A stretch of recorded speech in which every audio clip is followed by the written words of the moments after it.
Entrando nos códigos nacionais, ou DDD, ou código de área, é uma numeração de 2 dígitos. Então tem o número 1 e o número 2, são 2 dígitos que são utilizados. Existem outros países com 3 dígitos e outras formas de utilização, mas no Brasil hoje são 2 dígitos que a gente utiliza e serve para identificar principalmente a área geográfica. E, lógico, você consegue identificar estado, em sua maioria, mas o foco principal do Código Nacional é o município. Então você vai encontrar hoje no Brasil um DDD que consegue atingir 2 estados. Em um município que é do estado, ele pode ter o DDD do outro. Isso pode acontecer.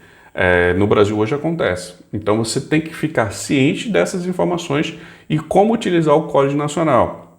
Dependendo da estrutura ou de onde você faça a utilização do serviço de telecom ou qualquer linha que tenha na sua empresa, você precisa ter essa ciência e, quando necessário, orientar aos colaboradores. E o foco, quando se cria ou quando se atualiza o Código Nacional dos DDDs, de acordo com cada local, ele é baseado no município, porque é a menor proporção perante a estrutura política, vamos dizer assim, brasileira. Então, existem os estados, os municípios, país, estado, municípios.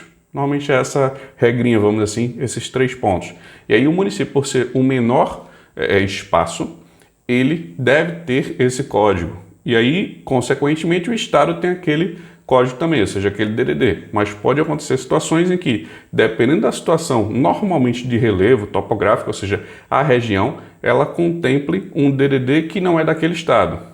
Mais ou menos isso que acontece. Por exemplo, você tem um DDD 61, que o DDD é de Goiás. Porém, nossa capital do Brasil, que é Brasília, o Distrito Federal, ou seja, essa região, ela também tem o DDD 61. Então, se você pensar DDD 61, não é necessariamente só Goiás. Também existe Brasília e o Distrito Federal, ou seja, essa região compreende 2 estados com apenas um DDD.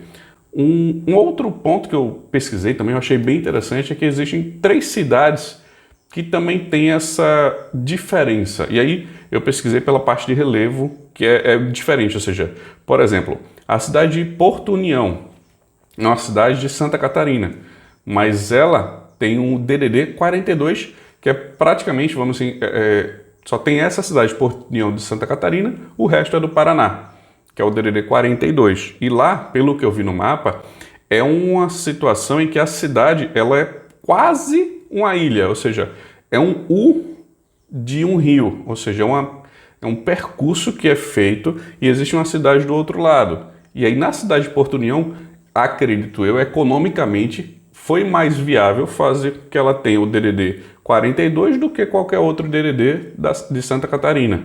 E aí isso é um exemplo que um DDD ele atende 2 estados. Outro exemplo, que é a mesma situação geográfica pelo que eu analisei, é a cidade de Rio Negro. Só que Rio Negro ele é no Paraná e utiliza o DDD 47, ou seja, o Código Nacional 47, que é de Santa Catarina. É o inverso de Porto União, mas que tem a mesma configuração, a mesma forma de uso, ou seja, a parte econômica que normalmente se deixa mais fácil para a população que vive lá. Outro ponto, outra cidade, é a cidade de Barracão. Ela é do Paraná, mas utiliza o código 49 de Santa Catarina. Ela fica do lado esquerdo e, pelo que eu entendi, faz divisa também com a Argentina. Então é entre Santa Catarina, Paraná e Argentina. Tem todo esse conjunto de regiões.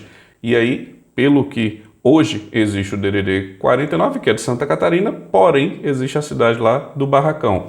Então entenda que o código de numeração, o Código Nacional, ele é importante principalmente para a região, para os moradores que estão lá, para as pessoas, e para você fazer qualquer ação. No futuro, ou seja, quando você for utilizar os serviços de telecom, é que você vai ver muito mais importância nesse Código Nacional, que é o DDD, tá? Mas entenda que são essas regiões. Normalmente você vai ter um DDD para cada estado, ou existem estados com mais de um DDD.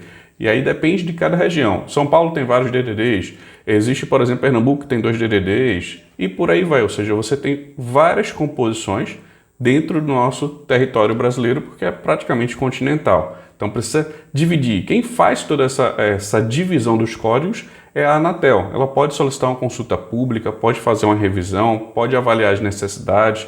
Se equipamentos de comunicação de máquina para máquina, que é o M2M, por exemplo, ou IoT, precisarem de muitos números, ela pode ter uma ideia, uma solução para não envolver, por exemplo, DDDs ou envolver DDDs, e aí tudo isso tem que ser avaliado.